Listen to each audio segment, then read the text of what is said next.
For all publicly traded stocks that pay investors dividends, there isn't a more prestigious title out there than to be what's known as a dividend king.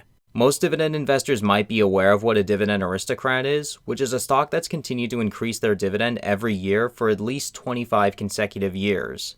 But what some people might not be aware of is that there's an even more exclusive club that companies can be a part of, which is to be classified as a dividend king. A dividend king is a company that's continued to increase their dividend amount every year for at least 50 consecutive years. Any company a part of this group has been able to increase their dividends every single year, despite recessions, market crashes, inflations, cultural changes, bubbles, and literally any economic condition within the last 50 years. Companies in this group have proven track records as being safer and having great management behind them. After all, being able to have enough cash on hand to pay out all of those dividends while being able to adjust their businesses as times have changed over the last 5 decades is pretty impressive. Because of this, these stocks are often significantly less volatile than others, and they're typically regarded as being more secure investments. As of the making of this video, there's about 30 stocks that are in the Dividend King group compared to about 64 that are currently in the Dividend Aristocrats group. I looked at every single stock in this group, and in today's video, we're going to be taking a look at the top 5 highest paying Dividend King stocks out there, from lowest to highest dividend yield. There's a couple things to keep in mind before we get started. First of all, Dividend King stocks don't usually pay as much as other stocks out there. This is because management is so focused on preserving their cash on hand, so as a result, they're not looking to dramatically increase their dividends. So investing in many of these stocks are more geared towards investors who want growth and stability. Secondly, as with all investing, there is some risk with investing in these stocks, despite the fact they're typically much safer. One recent example of a dividend aristocrat shows that companies can still cut their dividends if needed, even though they won't want to because they'll lose such a prestigious status that took them decades to achieve.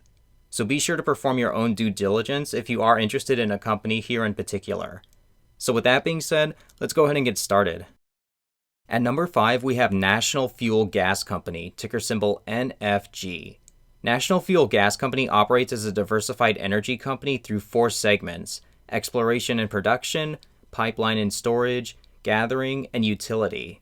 They currently own and operate 31 underground natural gas storage fields and also provide transportation for natural gas, in which they sell or provide natural gas transportation services to approximately 747,000 customers in New York and Pennsylvania. NFG was founded all the way back in 1902, and they're headquartered in Williamsville, New York. This stock literally just became a dividend king last week after increasing their dividend 1 penny to roughly 44 cents per share.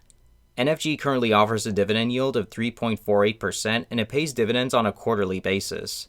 Their stock price is currently up about 29% from this time a year ago, but it's down a little over 6% from this time 5 years ago. What makes National Fuel Gas Company such a powerful business is how vertically integrated they are. What vertical integration means is the company owns businesses within the supply chain in which their product moves from start to finish. So an example could be, say, a raw materials company that also owns their suppliers, their distributors, and their retailers. A company that's more vertically integrated can be really beneficial, as it gives them the ability to reduce costs and make improvements in how a product is processed. I think one of the biggest issues that investors probably have with natural gas companies would be their future prospects. With so many countries pushing for renewable energy sources, at first things might not appear to be so good. According to McKinsey & Company, several states including Washington, California, Nevada, as well as Arizona are pushing to have 100% of their energy resources coming from renewables by the year 2045. However, according to the EIA, or the U.S. Energy Information Administration, it's projected that the production and demand for natural gas is going to continue to at least until the year 2050, nearly 30 years into the future. And remember, a lot of those states from the McKinsey graph set those percentages as goals, not hard deadlines. So with this in mind, I think natural gas definitely isn't going away anytime soon. But going back to NFG specifically, we can see from their financials that they are in a pretty solid place. According to Seeking Alpha, their payout ratio is 46.16%, which shows that the company has enough cash on hand to continue to pay their dividends well into the future. Revenue continues to grow year over year with the exception of 2020, which I think given what happened is pretty understandable. Overall, I think National Fuel Gas Company is pretty well positioned going into the future. Number 4 on this list is one I've talked about several times before on this channel, and that's Federal Realty Investment Trust, ticker symbol FRT. Federal Realty is involved in the ownership, operation, and redevelopment of high-quality retail-based properties located primarily in major coastal markets from Washington, D.C. to Boston, as well as San Francisco and Los Angeles. Founded in 1962, Federal Realty's mission is to deliver long-term, sustainable growth through investing in densely populated, affluent communities where retail demand exceeds supply. Federal Realty is currently the only real estate investment trust that's a member of the Dividend Kings Group, having increased their dividend for 53 consecutive years. They pay dividends quarterly, with their last being for $1.06 per share, and this gives FRT a dividend yield of 3.59%. Their stock is up over 39% from this time a year ago, and it's up about 37% from this time 10 years ago. Because Federal Realty is a REIT, they're required to pay out 90% of their earnings back to shareholders in the form of dividends, which means REITs typically offer higher yields than your typical dividend stock on average. As I've previously discussed about FRT, their performance recently has been sluggish, and I suspect the biggest reason for that is they do own a lot of retail space, which has been struggling due to online shopping, and then of course the pandemic happened last year. There's one thing that investors should keep in mind though, and that is that Federal Realty doesn't just own shopping centers. They like to create mixed-use neighborhoods. We're all familiar with what shopping malls and strip malls are, but mixed-use shopping centers are different. They combine housing and retail space together. So usually you'll have upscale shopping centers, and then you'll have like apartments or condos on top of those stores. These mixed-use neighborhoods are really popular, and they can charge clients a lot in rent. Federal Realty's payout ratio is pretty high at over 90% according to Seeking Alpha. Their revenue has seen an upward trend with the exception of 2020 as well. Personally, I've never held shares of FRT, and frankly, I just think that there are better options out there if you want REIT exposure. My favorite REIT is still Realty Income, which is a dividend aristocrat that pays monthly as opposed to quarterly dividends. I'm also a big fan of WP Carey, which hasn't been around quite long enough to be an aristocrat, but they've continued to have a great amount of growth behind them. At number 3, we have another natural gas company, which is Northwest Natural Holding Company, ticker symbol NWN. Northwest Natural primarily provides regulated natural gas distribution services to residential, commercial, industrial, and transportation customers in the state of Oregon, as well as Southwest Washington. They were founded all the way back in 1859, and they're headquartered in Portland, Oregon. Northwest Natural is actually one of the longest-running dividend kings out there, having increased their dividends every year for the last 65 consecutive years, which is really impressive and can't be beat by too many companies out there. They pay a quarterly dividend of 48 cents per share, giving them a current dividend yield of 3.64%. Their stock is down about 5.5% from this time a year ago, and it's down over 13% from 5 years ago. Despite their lackluster share price performance, their financials paint a prettier picture for the company. According to their income statement, revenue has continued to move upward over the last 5 years, with 2018 being an exception. Their balance sheet also shows that Northwest Natural also has plenty of cash on hand as of December of 2020, which shows that they can sustain their dividend payments going well into the future. I won't go too in-depth since we just covered another natural gas company, but one thing that sets Northwest Natural apart from National Fuel is that they also operate in the water business as well. They provide water distribution as well as wastewater management to about 62,000 customers in the Pacific Northwest, as well as Texas according to their website.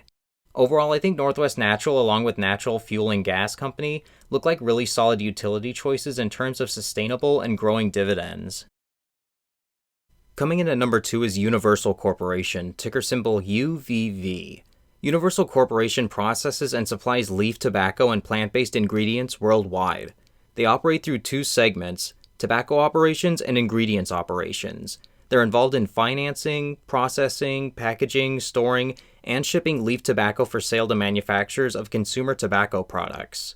Universal contracts, purchases, processes, and sells burley and oriental tobaccos that are primarily used in the manufacture of cigarettes. They were founded back in 1886 and they're headquartered in Richmond, Virginia. Universal Corporation recently raised their dividend to 78 cents per share that's paid quarterly and currently offers a 5.72% dividend yield. Their stock is up over 33% from a year ago, and it's currently up about 46% from this time 10 years ago. Universal has increased their dividend every year for 51 consecutive years.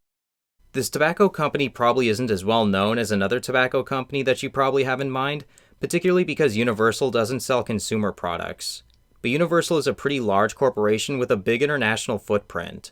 According to their website, they operate in over 30 countries, and they hold a prominent position in all key tobacco areas.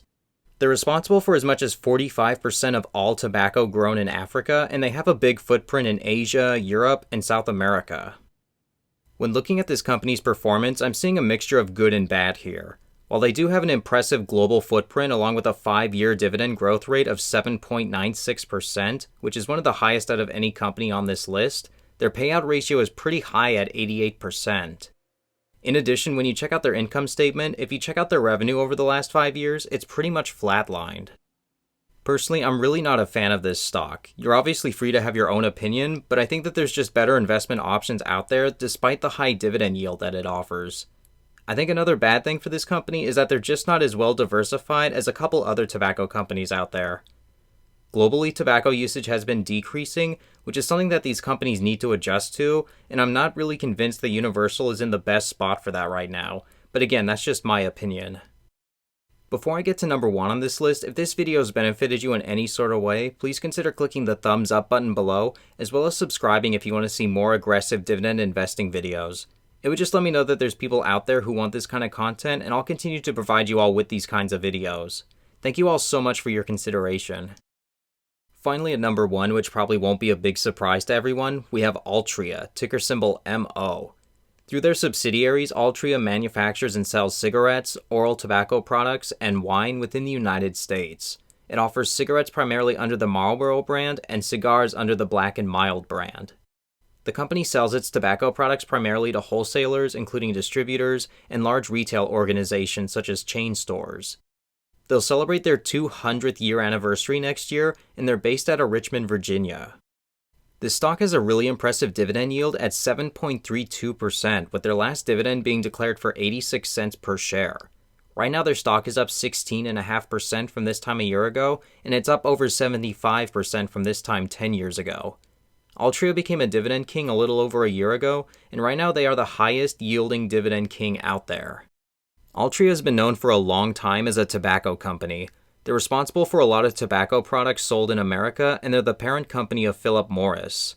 A lot of people who are critical of Altria point out the fact that because tobacco usage is decreasing around the globe, that they're not a good long-term investment. But people who say that probably aren't aware of just how smart Altria's management team is.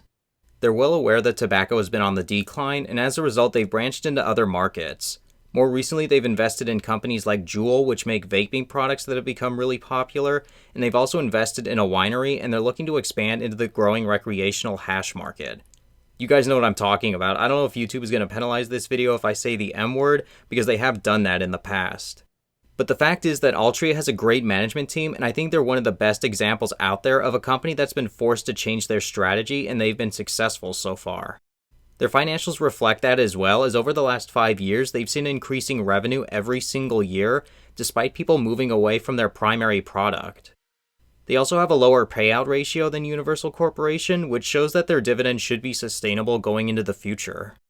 There's honestly so much to talk about this company, it could be its own video, and I might do that in the future, but Altria is a company that I do have confidence in, even with their sky-high dividend yield. They continue to move in the right direction, and I think their dividend is looking pretty safe to me. Alright everyone, that's going to wrap up today's video. Thank you all so much for watching, I really do appreciate it. If this video benefited you in any sort of way, please click the like button below, and click subscribe if you want to see more dividend investing strategy videos. It would just let me know that there's a sizable enough audience out there who wants this kind of content, and I'll continue to provide you all with that content. Alright everyone, thanks again for watching, and I'll catch you next time. Take care.